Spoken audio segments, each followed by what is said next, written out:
Assalamualaikum warahmatullahi wabarakatuh. Perkenalkan, saya Milda Oktarolenza, mahasiswa Universitas Bengkulu. Di sini saya akan menjelaskan tentang tugas responsi saya membuat website menggunakan HTML, CSS, dan JavaScript dengan ketentuan-ketentuan yang ada harus memiliki 1 header, 2 menu, 3 konten, 4 sidebar, 5 footer, dan 6 pop-up seperti gambar di samping ini. Selamat menikmati! Mari kita kenalan dengan hasil dari website yang saya buat. Di sini saya mengangkat tema tentang cotton candy atau biasa disebut permen kapas. Saya membuat website ini dengan title Milda Cotton Candy. Dan website saya ini sudah sesuai dengan ketentuan yang telah ditentukan pada soal, yaitu memiliki header, memiliki menu, memiliki konten, memiliki sidebar, dan yang terakhir memiliki footer. Saya membuat website ini dengan menggunakan Visual Studio Code, di mana di dalamnya terdapat fungsi HTML, CSS, dan JavaScript. Selanjutnya, kita akan berpindah ke Visual Studio Code. Inilah bentuk dari Visual Studio Code yang saya gunakan untuk membuat website saya. Untuk membuat website, langkah awal yang kita lakukan adalah membuat folder. Yang folder tersebut digunakan untuk menampung data-data yang kita buat di dalam website dan Visual Studio Code ini. Kemudian, setelah membuat folder, kita membuka folder dengan mengklik File, kemudian Open Folder. Di sini akan muncul folder yang kita buat, kemudian kita dapat menambahkan new file untuk membuat file HTML, CSS, dan JavaScript.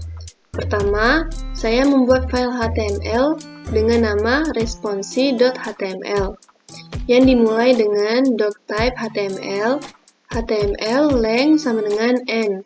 N di sini dimaksudkan adalah bahwa website yang akan kita buat nanti dalam bentuk bahasa Inggris. Kemudian head, meta, dan sampai script ini merupakan template yang saya gunakan untuk membuat website saya yang disediakan oleh Visual Studio Code.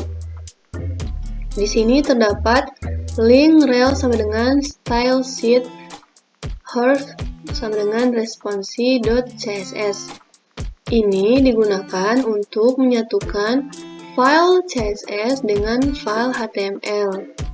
Kemudian, saya menambahkan title, yaitu Milda Cotton Candy.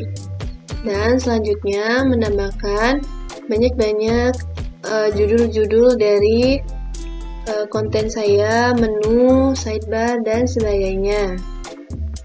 Saya juga menambahkan logo dan gambar-gambar yang lainnya.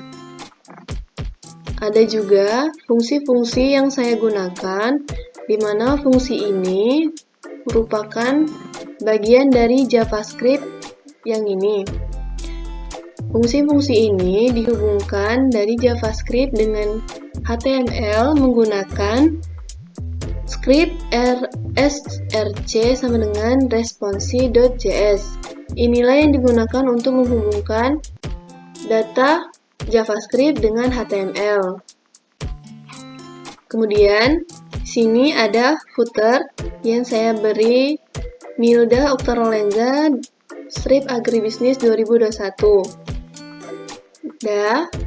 Selanjutnya kita beralih ke CSS. Untuk membuat file CSS masih sama dengan membuat HTML tadi dengan meng-create new file dan menambahkannya .css di belakangnya. Saya memberi nama file CSS saya dengan nama responsi.css.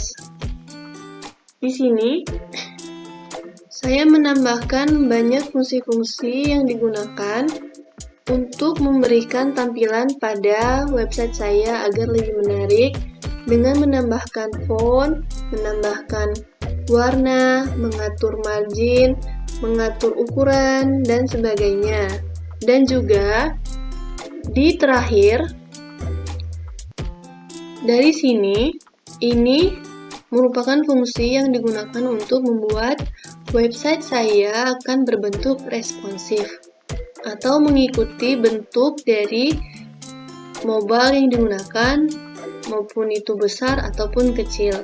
Maka website saya akan menyesuaikan dengan bentuk layar yang digunakan oleh si pemakai.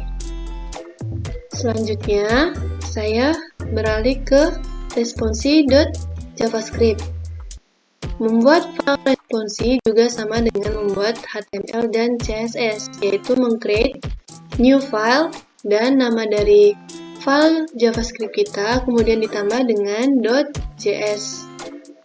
Di sini terdapat fungsi alert, fungsi confirm, dan fungsi prompt. Fungsi-fungsi ini saya hubungkan dengan file HTML di sini. Bentar ya. Untuk fungsi from, untuk fungsi from terdapat pada flavor color, di mana flavor color ini akan dikaitkan dengan fungsi di JavaScript.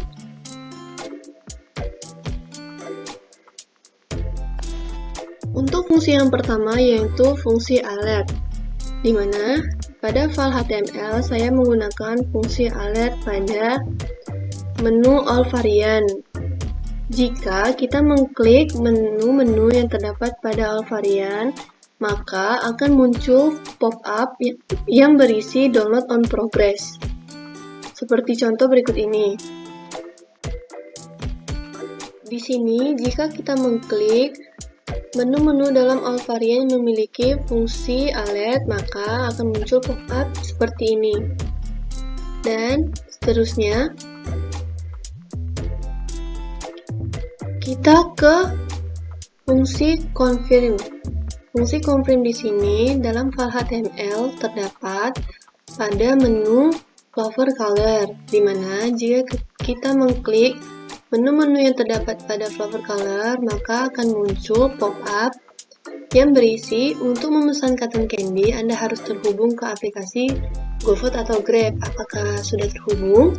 Jika kita mengklik OK, maka akan muncul pop-up sedang dalam proses, silakan tunggu. Atau jika kita mengklik cancel, maka akan muncul pesanan di cancel. Seperti berikut ini. Jika kita mengklik dari menu yang ada dalam flavor color yang memiliki fungsi confirm, maka akan muncul seperti ini. Nah, untuk memesan cotton candy, Anda harus terhubung ke aplikasi GoFood atau Grab. Apakah sudah terhubung? Jika kita mengklik OK, maka akan muncul sedang dalam proses, silakan tunggu. Kemudian, jika kita mengklik cancel, maka akan muncul pesanan di cancel. Baiklah, selanjutnya, fungsi terakhir yaitu fungsi prompt. Di sini, pada HTML, saya memasukkan fungsi prompt dalam flavor color, di mana jika kita mengklik menu flavor color dalam website yang berbentuk responsif, maka akan muncul pop-up yang berisi masukkan candy yang Anda suka atau inginkan. Jika tidak ada masukan yang di-input di dalam pop-up tersebut, maka akan keluar teks yaitu request Anda dibatalkan. Dan jika kita memasukkan produk di dalam pop-up tersebut atau sebuah rujukan, maka akan muncul tulisan produk yang kita tulis tadi, produk plus segera diproses dan akan dikirim ke alamat tujuan. Seperti berikut ini. Baiklah, kita buat terlebih dahulu website ini menjadi bentuk responsif dengan mengklik kanan, kemudian inspect, dan website kita akan berbentuk responsif seperti ini. Dia akan mengikuti besar kecilnya layar yang digunakan. Kemudian untuk fungsi prompt tadi, kita mengklik di sini, kemudian di flavor color, maka akan muncul pop-up seperti ini. Masukkan candy yang Anda sukai atau inginkan. Contohnya, brown chocolate. Oke. Maka akan muncul produk brown coklat segera diproses dan akan dikirim ke alamat tujuan. Dan jika kita tidak menginput apa-apa pada pop-up yang tersedia, maka akan menjadi seperti ini. Request Anda dibatalkan. Baiklah, sekian dari presentasi tentang website yang saya buat. Lebih dan kurang saya mohon maaf. Dan saya akhiri. Wassalamualaikum warahmatullahi wabarakatuh.